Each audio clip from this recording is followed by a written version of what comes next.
So I thought the last time we did a video, we should talk more about the article of Louis Pasteur versus Anton Béchamp.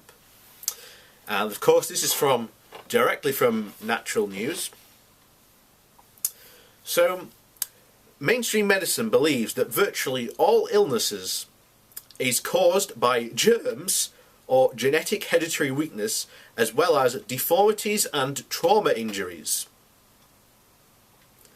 Well, what is it caused by then? Because, I'm sorry, but germ theory has been proven time and time again, and we have lots more evidence to support that.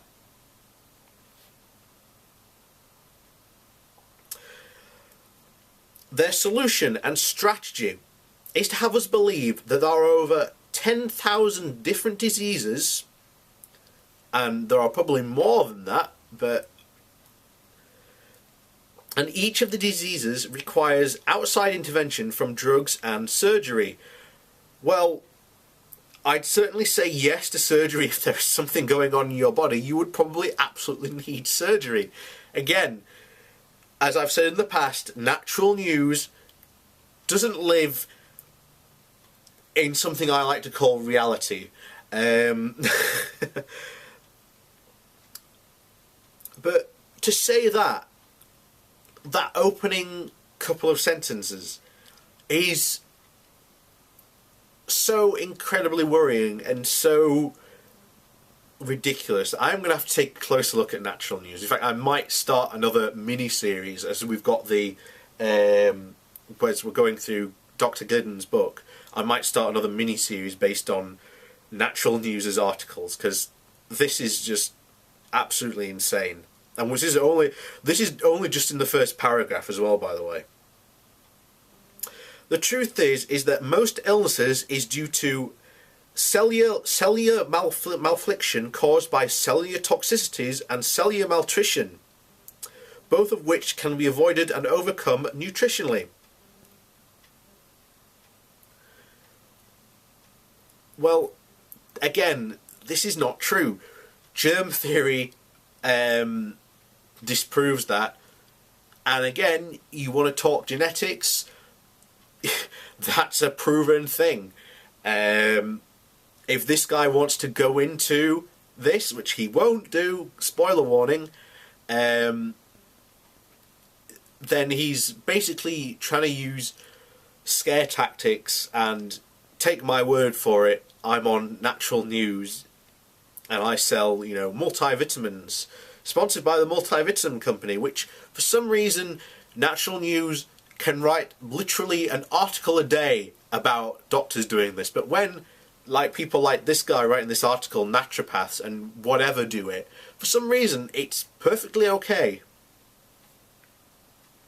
It was Louis Pasteur, the so-called father of modern germ theory, so widely revered by mainstream medicine,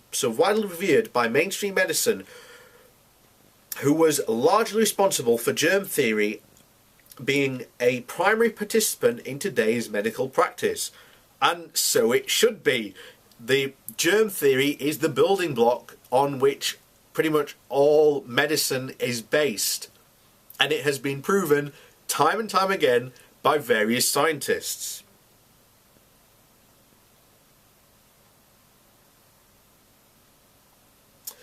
Few people are aware, however, of the controversy which surrounded Pasteur in his early days of the work of a more esteemed contemporary whose work Pasteur plagiarized and distorted.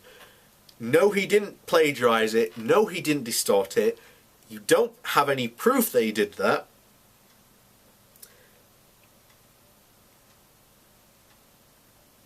And there was no controversy surrounding it. I want to put that out there. You're the one saying that there's controversy when there is no controversy to be had. That contemporary, he continues, was fellow French Academy Science member Anton Béchamp, one of France's most prominent active researchers and biologists whose theories and research results stood in stark opposition to Pasteur's germ theory. Okay, if you watched last video, you know why that's the case. Pasteur approached of germs cause the disease. Bergkamp came from the environment cause the disease, and the germs are a byproduct of the environment. Now, Bergkamp's theory does not hold water. Okay, does not hold water at all. Pasteur's theory has been proven time and time again by other scientists. He did not plagiarize it at all. Pasteur essentially dug up germ theory and disease and put his name on it. No, he didn't dig it up. It wasn't a new idea. It was... I'm sorry to say that. The concept, which theorizes that many diseases are caused by germs, had actually been outlined by other people many years before. It had been outlined, but they'd been unable to prove it. And Pasteur was the first one to prove it. Hence, he gets the credit, he gets the glory. That is how science works. Again, it's like a race. First place, great, you get the gold. Second place, after that, nothing.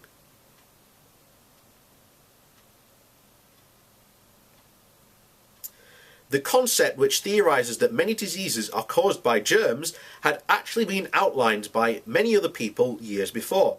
Nevertheless, Pasteur claimed to have discovered germs. No, he didn't claim to have discovered germs. That's not what his theory did. Bergkamp, on the other hand, proved through original research that most diseases are the result of diseased tissue, and bacteria and viruses are largely after effects instead of the cause of disease. Now, again, as I said last time in our last video, this is Bergkamp's theory. Bergkamp's theory is wrong. Pasteur's theory was proven right. Why? Through the process of fermentation. And fermentation proves that germs, given no outside influence, will cause disease, or, in that case, a reaction. Anton Bergkamp was able to scientifically prove, no he wasn't, that germs are chemical byproducts and continuance of plethysmorphic microorganisms enacted upon the unbalanced. No, he wasn't able to prove that. Because, again, he wasn't able to prove it, nor was able to bring any evidence to the case that he could prove. So, you're wrong there, bucko. Malfunctioning cell metabolism and dead cell tissue that actually produce disease. No, again, they don't produce disease. Bergkamp found that disease acidic, low oxygen, cellular environment is created by a toxic nutrient deficient toxic emissions and a toxic lifestyle. No, that's not what he set out to prove, and he didn't prove it. He couldn't prove it because that's not what he could prove. Again, environment is what he was talking about, and this is what he's essentially talking about, because again, we're looking at this through the lens of the late 18th century. The prevailing medical wisdom was that miasmas and bad air caused you to become sick. So, as a result, this is where Bergkamp is taking his research with what was the supposed presumed medical wisdom. Pasteur looked at the new things through the microscope that they were seeing. Again, in the silkworms, they were seeing that there were these things on the silk in the diseased silkworms versus the ones that weren't, and they were in the same environment. If Bergkamp's theory was right, then all silkworms in that environment should have been the ones diseased, and by result had germs. Pasteur looked and saw that there were silkworms that did have the germs and the ones that didn't, instantly disproving Bergkamp's theory.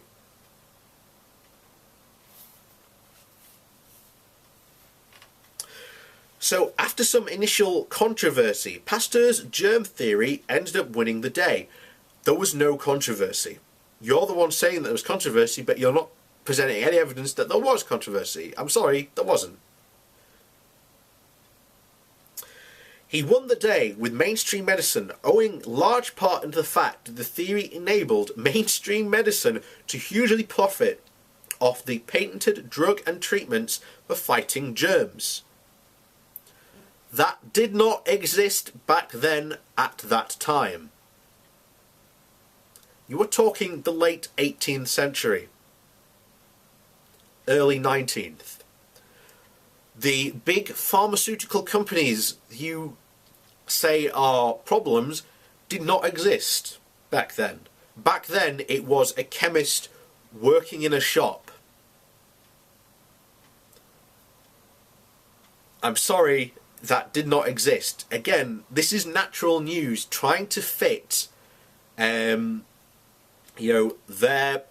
version of what they consider their reality and their facts to fit their ridiculous narrative that just doesn't hold water when brought to scrutiny.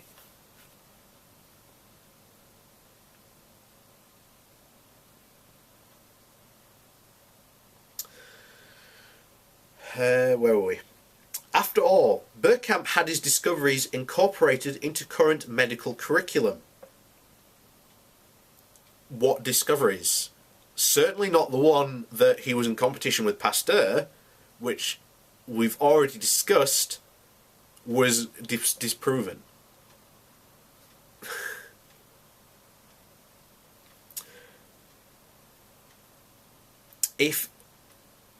It would likely have a merit that a virtual elimination of disease, it would likely have meant the virtual elimination of disease and end of all pharmaceutical industry.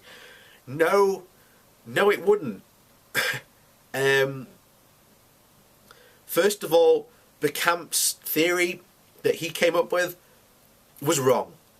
I can't stress enough.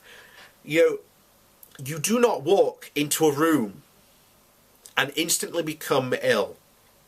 You become ill because of the germs that you might interact with. If any of you live in London or a busy city and you travel on the tube, for example, everyone knows flu season on the tube you wear gloves. Or before you get to work and immediately once you get home, you wash your hands. Because chances are you will come down with the flu. Not because of the environment, but because of the germs that people are sneezing or that people have on them. That is how you get sick. And you are saying so far people get sick from other reasons, that they are they are not neutralized enough. Well, this guy has patients that I can guarantee he will say are neutralized enough, but then mysteriously they get sick. I wonder what causes that. It's not these things called germs, is it?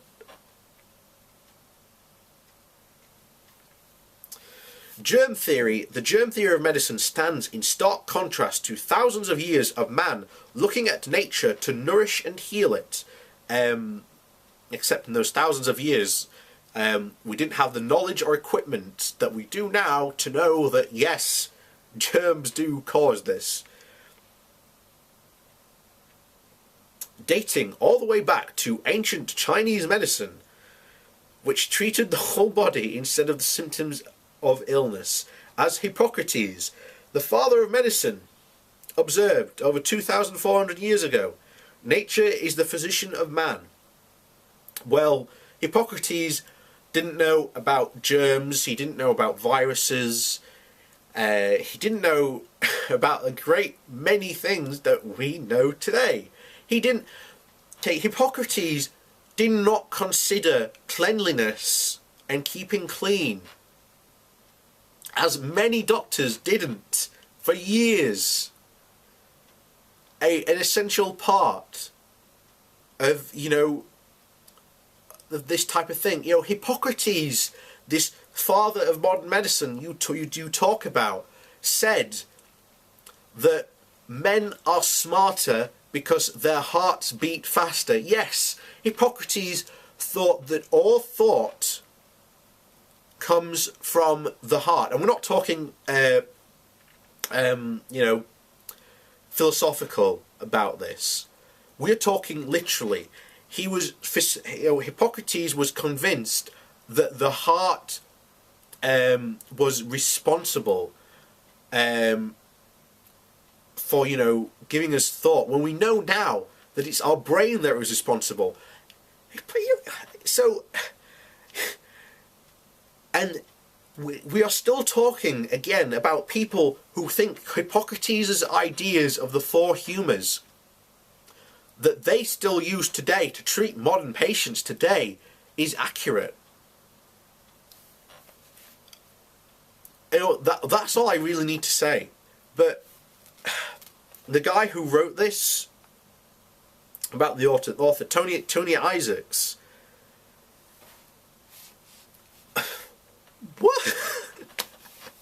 Do I really need to say any more that he is quoting and using as a scientific example a guy who was alive 2,400 years ago, a guy whose science was just so wrong by today's standards that you would be laughed at if you went to a doctor and tried to suggest that the reason this person is sick is because of black bile, and he needs a good bloodletting.